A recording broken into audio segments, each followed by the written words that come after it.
our breathing.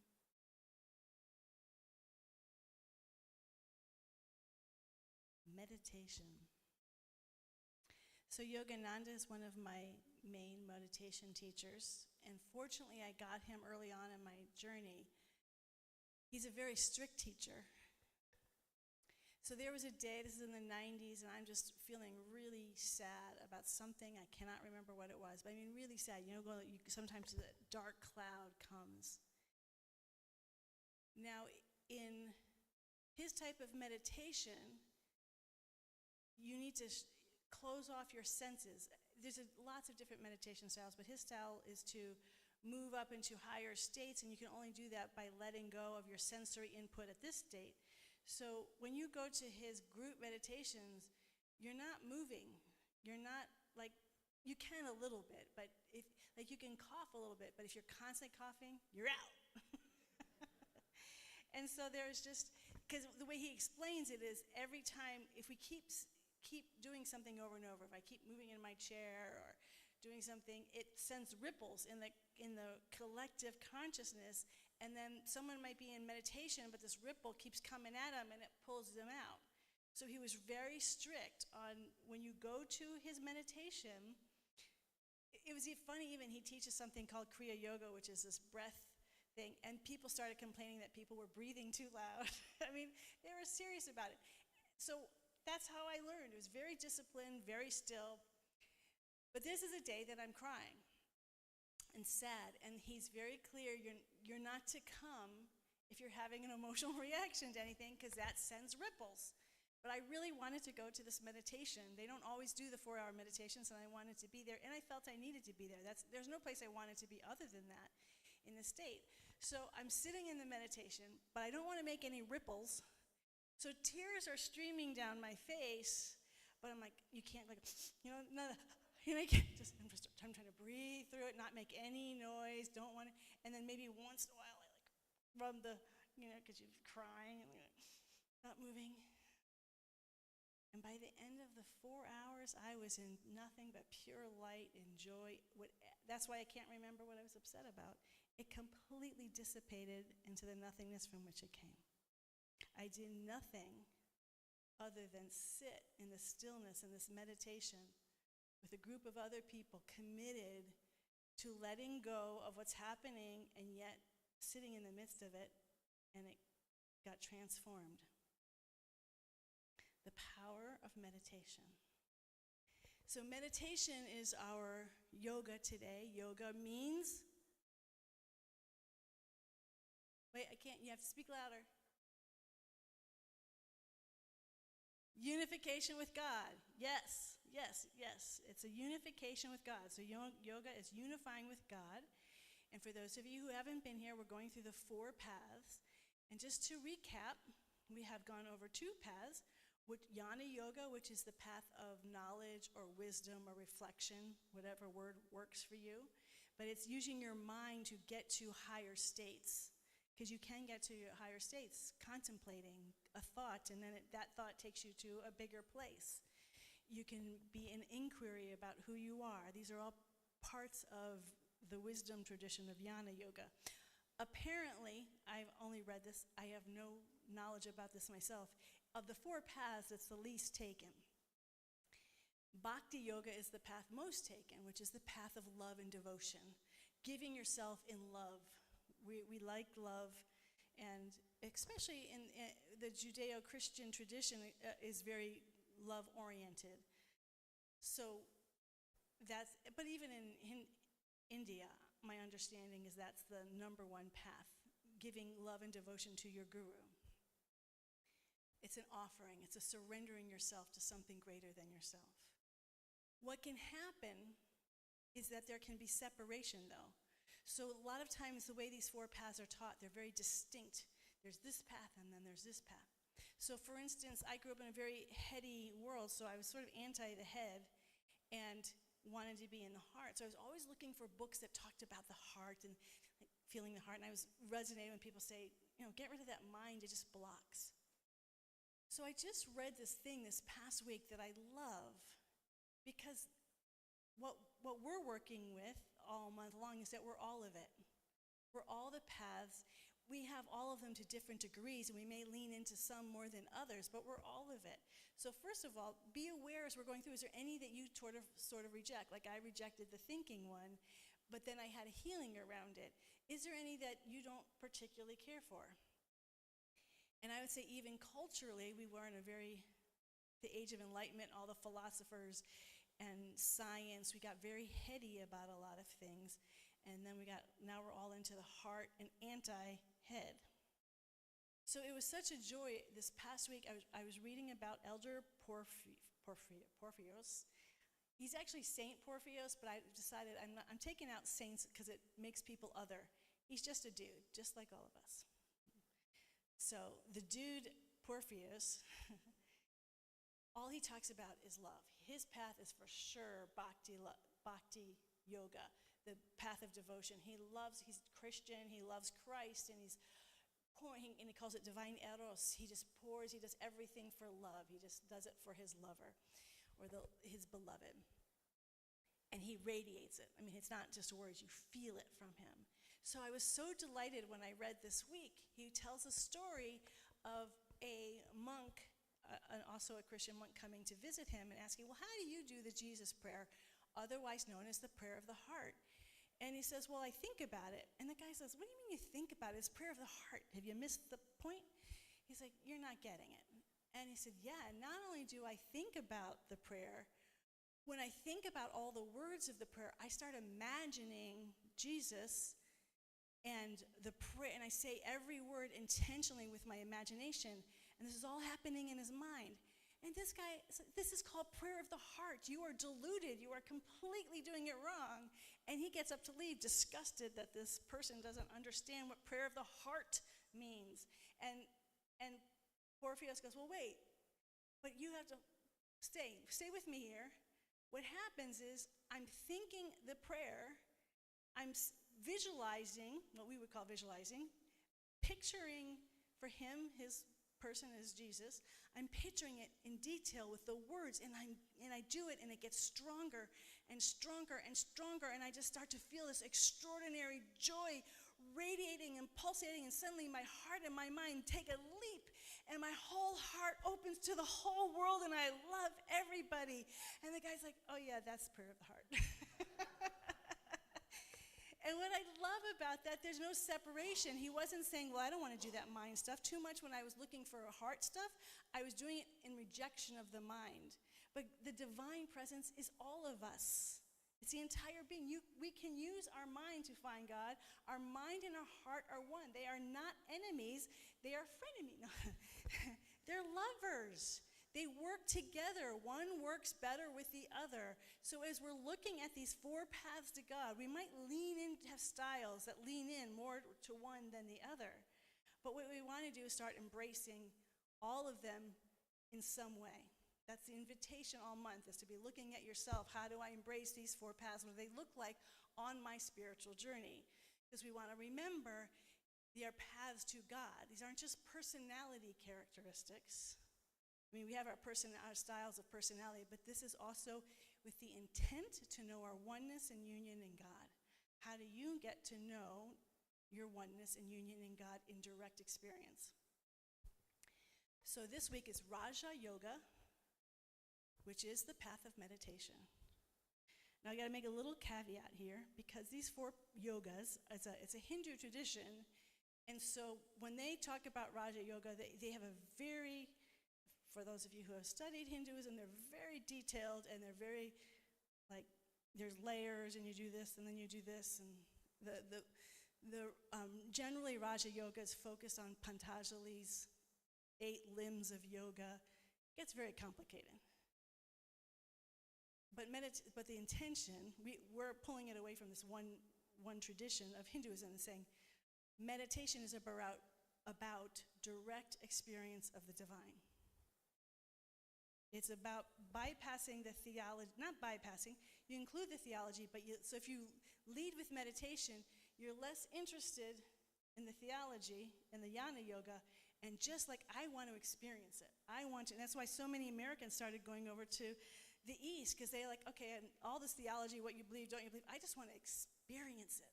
I want to know that I know that I know that there's a reality greater than me. And so for me, just to share, for those of you who don't know, a little bit about my journey, I started off with Joel Goldsmith in New Thought, who talks a lot about be still and know I'm God and stillness, and then and I had a little bit of TM, but it wasn't until I took the treatment and meditation class that I had the vision with Yogananda and Shunryu Suzuki. And I was told by this voice, because I'm very untrusting, I have a little bit of an untrusting, skeptical side, and it said, you can trust them. And I knew who Shunryu Suzuki was because I had read a book about him in college, but Yogananda I didn't know. So I went to the bookstore and I said, I'm trying to find a book about a person named Yogananda. And they're like, oh yeah, we have his autobiography. And I was shocked, like, other people know about this guy? And they have it in a bookstore, in Borders bookstore. I was like totally blown away. So I get his book and I'm reading it, and it's challenging me because he talks about all these experiences, and I was like, I don't know if I believe all this stuff, but I was told I could trust him. But the thing that we know about Yogananda, meditate, meditate, meditate, meditate. So while I'm taking the CSL classes, I get Yogananda's home study book and start meditating and I do everything he says, face east, you gotta put certain things on the chair, have an altar. I never had an altar before. I'm doing everything. You meditate 40 minutes in the morning, 40 minutes in the evening. I didn't know Shunryu Suzuki from Zen Mind, Beginner Mind, and he's also 40 minutes. So there's no like just do 5 minutes until you're comfortable. 40 minutes, twice a day, or you're not serious about it. So that was my teacher. But it wasn't just that. I was at Agape, and Reverend Michael had an incredibly rigorous practice of meditation. He's a mindfulness meditation teacher. So every time we did meditation at Agape, it was always mindfulness. The books about meditation were mindfulness. The retreats were mindfulness meditation. So I had Yogananda style, I had Reverend Michael style, and then Shunryu Suzuki, which was Zen, which is sort of a non-dual style. And then I became part of a Joel Goldsmith group. Someone who I didn't even know was working at a gym, and she said, I think I just said hello to her. I don't know how she knew this. She said, I'm in a Joel Goldsmith group, and I think you would really like it. I don't know how she knew that about me, but I went, and they really keeping it 6 people. They don't invite anyone else. The guy leading it was amazing. It was such a profound, the fact that she knew who I was, because they were doing such deep work.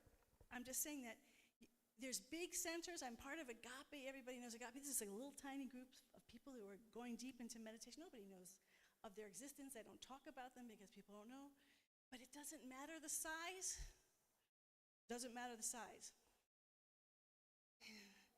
It's just the presence and practicing it and being committed. And what happens is you start connecting with people on that level. They say the pickpocket, when he meets a saint, only sees the pockets. But the more you meditate, you start to see and connect at that level. So this is my life. I'm immersed in it. And then I became a minister, and strangely, I became a minister at the CSL where I'd taken all my pre-prac classes, which is back in the DC area. And we had about 100 people on a Sunday, and they had 30 practitioners, and I'm meeting with all the practitioners individually. And I would say of the practitioners, only 2 had a little bit of a meditation practice, but the rest didn't. And that confused me, because I thought, well, wait a minute. How are you on a spiritual journey and not meditating? Because the 2 had been so intertwined for me, the whole journey, that it was a new thought to not meditate. And there's lots of thoughts I've had over the years around that. But I think one of the issues is the intent. So I'm going to do this really quickly. There's an idea of ascension and descension. And descension is when you're connecting with God so you can bring God into the world. It's descending through you. And so you're wanting to radiate and bring God first into your life. So we spend a lot of time in New Thought about your health, money, finances, relationships, and then follow your dreams, creating the life, not just the life that you want, but go after to become an artist, to become a musician, to do the things that really get you excited So that's how we really look at the relationship with God. The Eastern tradition is a little different. It's more ascension-oriented. It's like, you don't have to worry as much about here. What you want to do is move away from everything that you want and move to something higher. So it was always about, and so like for yoga, there's so many different yoga styles of meditation and different intents, but they're all, so with Yogananda, it was about ascending. In mindfulness meditation and non-dual meditation, it's about expanding. You're still here, you're not ascending, you're still fully in this world, but you're in an expanded state beyond your body, mind, identity. You're beyond your human personality. It's not just all about what I want. It's not just about fulfilling my dreams and making myself happy. There's a lot of minus, and I believe CSL has really been evolving, and they've been growing. So I'm talking about the past. There's a lot about me. And in Ascension Spirituality, it's all about, I want to be identified as my God self. More identified, we're always both, but I want to be more identified or more connected with, that's my main focus. So even if you're Bhakti Yoga devotional, I want to be more interested in becoming one with that divine than I'm interested in taking care of all my needs here. And there's bad side to that too, because then life around here starts to fall apart. So again, rather than saying either or, it really works when you put all of this stuff together. It's beautiful, like our body circulatory system, keeping it all working together. So ascension and descension, and meditation is a primarily ascended practice.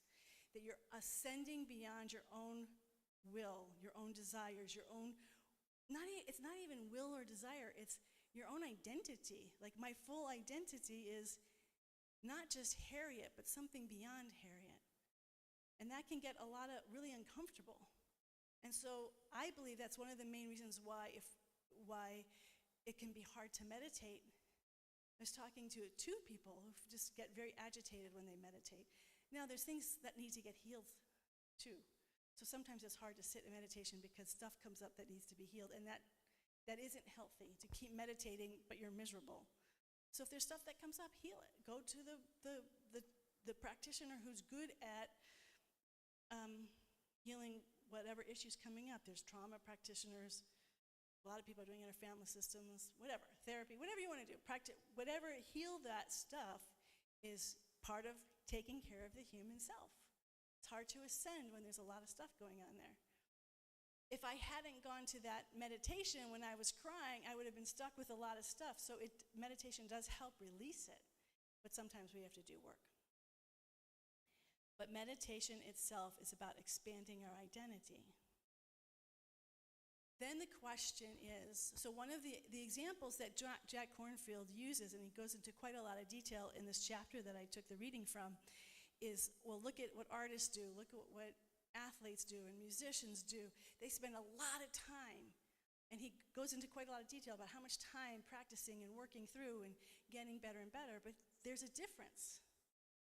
You can see the result eventually. You spend 5 years exercising, you spend 5 years drawing, you spend 5 years at anything, you're going to see visibly the benefits of it. And I think what happens with meditation is sometimes when you first start meditating, you're like, wow, this is so cool. But then after a while, you keep doing it, and it's just normal. It's like you don't notice the coolness of it anymore. And so, like, what's the motivation to keep meditating? It seems abstract. I remember having that thought. I would go to the self-realization. They had the 2 and 3 hour silent meditations on Fridays and Sundays. And I remember driving home one time. I'm like, that was a great meditation, but it has nothing to do with my life. My life is exactly the same.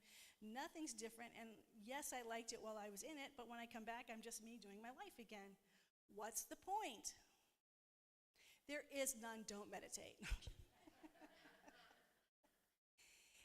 It's not for the big experiences. You don't meditate so I can have these experiences. Because if you look at just like those big experiences, unless you're sustained, unless you're really want to be a guru and you're spending a lot of time, so you're living in those higher, it's a completely different world, by the way.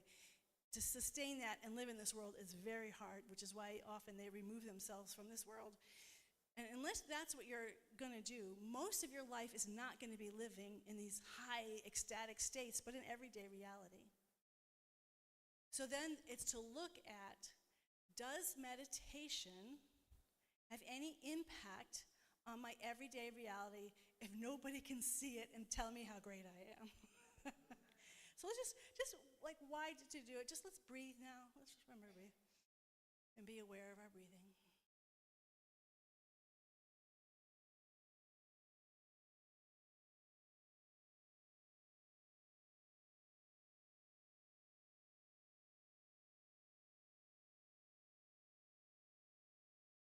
So peaceful. Well, we have the beauty of today of all the biological reasons to meditate. The stress, it relieves stress, it helps deepen our just healing process, our ability to be present and not drifting off all the time. So there's a lot of secular reasons to meditate, and they're out there. But there is a presence of the divine that we become more and more conscious of as we meditate day in and day out. And here's why it's confusing. As Jack Kornfield said, it actually connects us with our truest self, so it's so natural. It's not about the big experiences. It's like, oh, I'm just being me. And suddenly you find yourself being more who you really are. And it's so natural, you don't even realize that it's been this power of meditation moving through you and becoming more, helping you, guide you. You start getting intuitions more. You make decisions from a different place, not just a reactive place or not just a needy place. There's a lot of talk about not grasping when you're meditating and not resisting. And the more you get free of the grasping and the resisting, suddenly there's this spaciousness, and your voice, the divine voice of who you really are, starts to come through more freely. And there becomes a greater harmony. So not yesterday, Friday, I had a conversation with a colleague. It's a colleague I do not know. We know each other from the minister's listserv, but we've never had an interaction on the minister's listserv. I read some of the things he writes, but we're just in different generations, different worlds, just never, not age-wise, but generations, ministerial-wise. So we just never connected. But he's teaching advanced consciousness studies, and I've taught Prac 1 many times, but they've redone the curriculum, and he was mentioning on the listserv that he's doing it. So I just sent him an email. I'm like, oh, I'm teaching this new curriculum. Is there anything you want to point out to me about it? And he goes, sure, with great enthusiasm, let's meet. And I said, well, you could just send me, no, let's meet, we got to talk. And then I said, well, that time isn't really working. Let's meet next week. He goes, no, I'm going on vacation. I said, well, we'll meet after that. He goes, no, let's meet now. We'll find a time. And he was very intent on meeting. And I didn't quite know what he had planned, but he had something very, so we met on Friday, two basically strangers on Zoom. And he starts talking about, well, this is how I approach it. By the way, no praying in, no meditating. We're just like, here's how I approach it. And as he's going through, I'm like, oh yeah, no, that's not my style at all. And then he was going to go through every class. I'm like, no, that's okay. I'm not really looking for someone to tell me how to teach. He's like, oh, what did you want? I just wanted to get a sense of how is this different than Prac 1? What am I looking for? And here's the thing. When I was saying he came with a plan. I didn't have a plan. I don't know why he wanted to meet so madly. And well, I had asked, and he really wanted to help. He loves to help. So I said, what you came here plan, not what I want. So I said, first of all, I said what I really felt rather than just be nice and go, oh, that's so nice, and go spend all this time wasting his time and mine. He did not shut down. He did not go, oh, okay, well, then I guess, I thought you wanted something different, and, blessings to you on your journey. He moved with me. He's like, oh, okay, well, this is what I'm saying along with what you're saying. He's responding to what I'm saying, taking what he was saying, and then I'm with him, and I'm going, oh, yeah, okay, I get what you're saying, so this is, and we went into a whole other conversation, and he was telling me all sorts of ways he approaches things, and then I was sharing some things, and it's this incredible, wonderful conversation.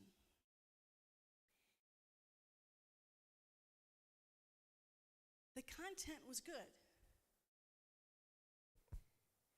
But just like looking at an ocean and a beach, We could have been standing on the beach or sitting on the beach, having this same conversation, sharing content.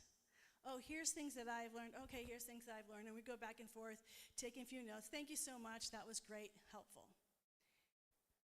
The thing that was so special about this conversation is we laughed through the whole frickin' thing. There was so much joy. We were out in the ocean. We were both on our surfboards, and we were riding the wave of delight the whole way through.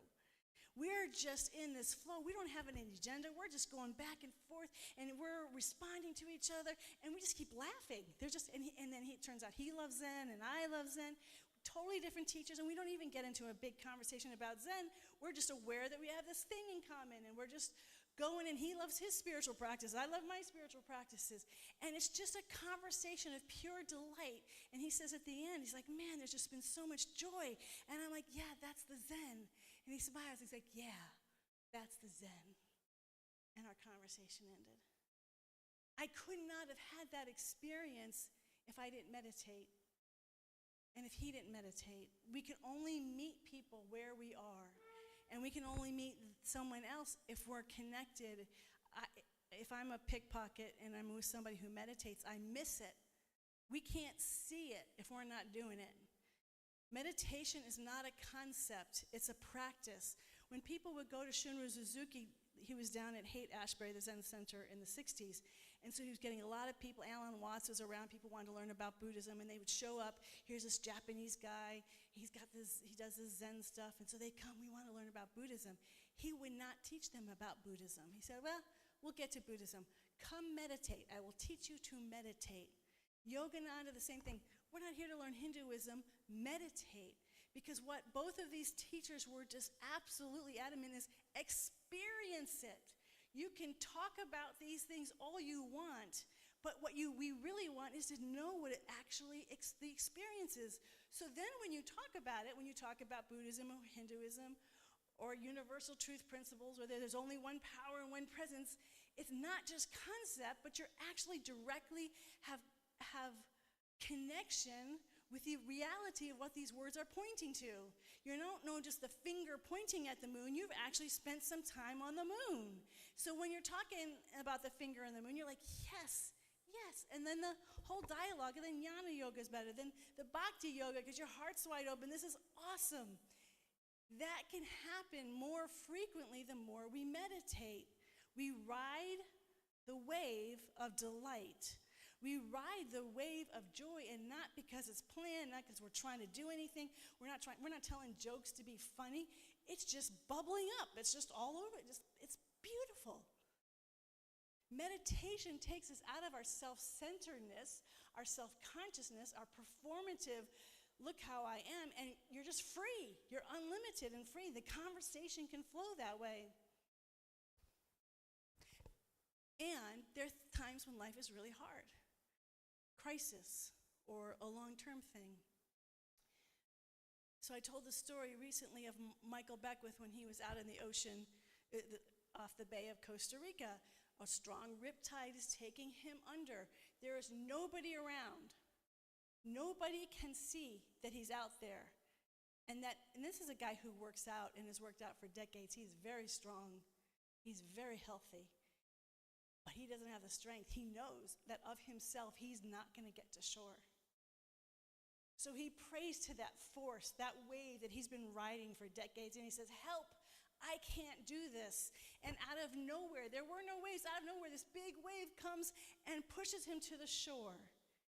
And to me, that's kind of what meditation does. It's a literal thing that happened to him, riding the waves of joy, but also there to support us, to keep pushing us in the right direction, that even if we're in pain, when we're scared, when we feel like we're on our survival mode and I can't survive on my own, it's that desperate, this presence that we've been meditating is going to push us to the safety, to a place of safety.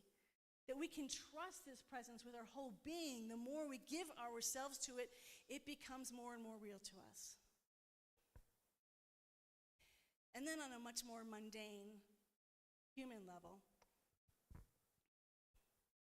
this past week, I had a lot of weird stuff going on. So one of the things that in listening I've been guided to do is to write a book, because I can't always explain what my theology is, and so I thought, well, I didn't think. I spent a lot of time getting that this is my next step. So I thought, okay, I'm going to spend some time each day writing this book. And I started writing it. Nothing, I'm just started. And I know my journey, I know the things I've thought, I've been teaching, nothing is new here. I am knocked out. I can't do it.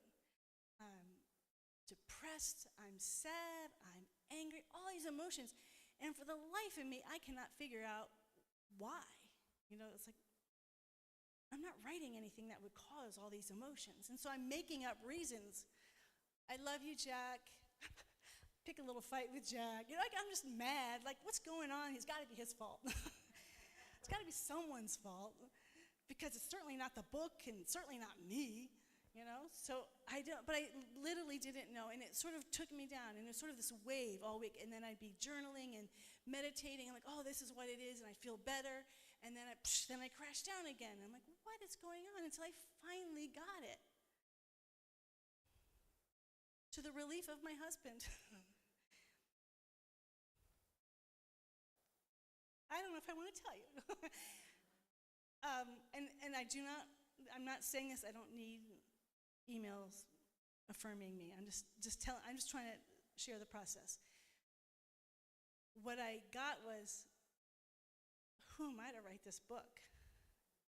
There are so many brilliant people out there, and I don't have anything new to say.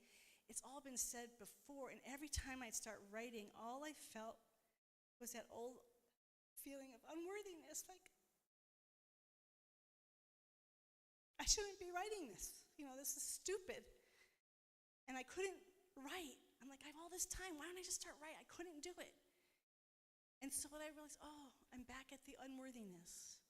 I'm back at the sense that I don't have any value or anything worthy to write about that would interest anybody. I might write it for myself, for my own healing, but there's no one else who's going to be interested in it.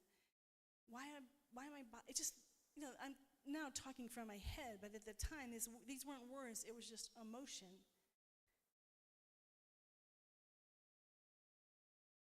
And what I'm grateful for is I have a place that I can open my heart and feel all those emotions. Oh, this place where I've been meditating every day. I can cry my eyes out. I can share to the depth. I don't have to hide myself to the divine presence.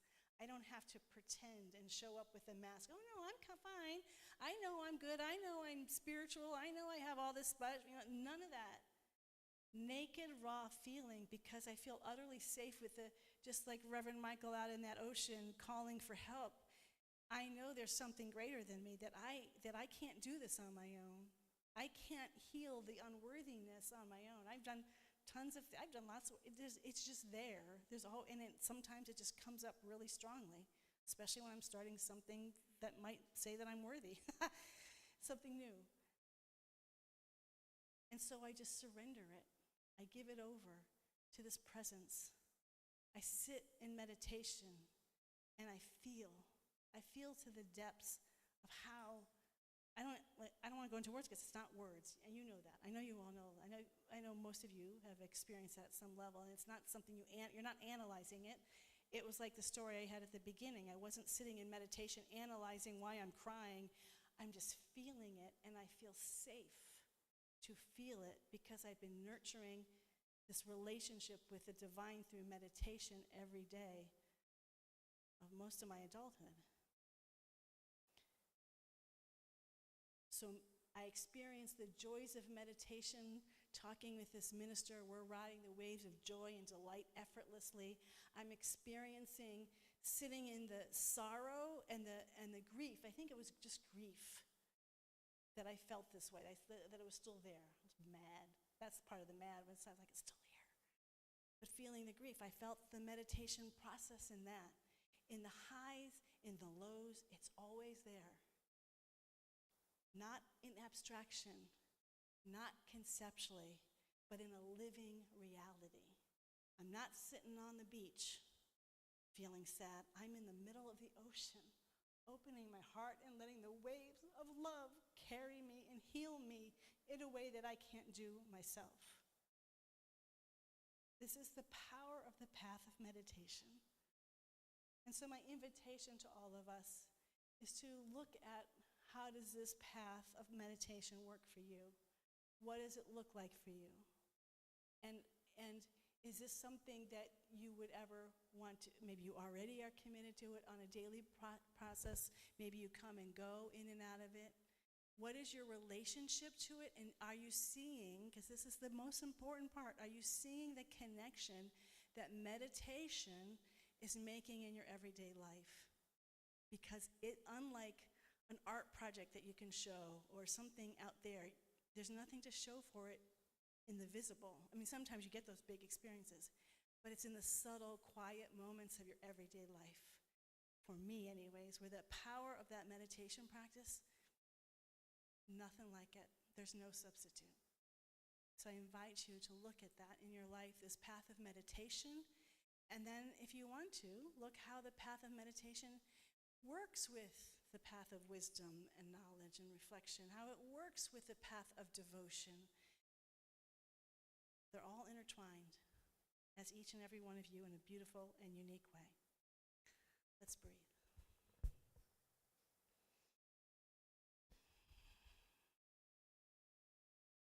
And let's be aware of that which is aware of our breath.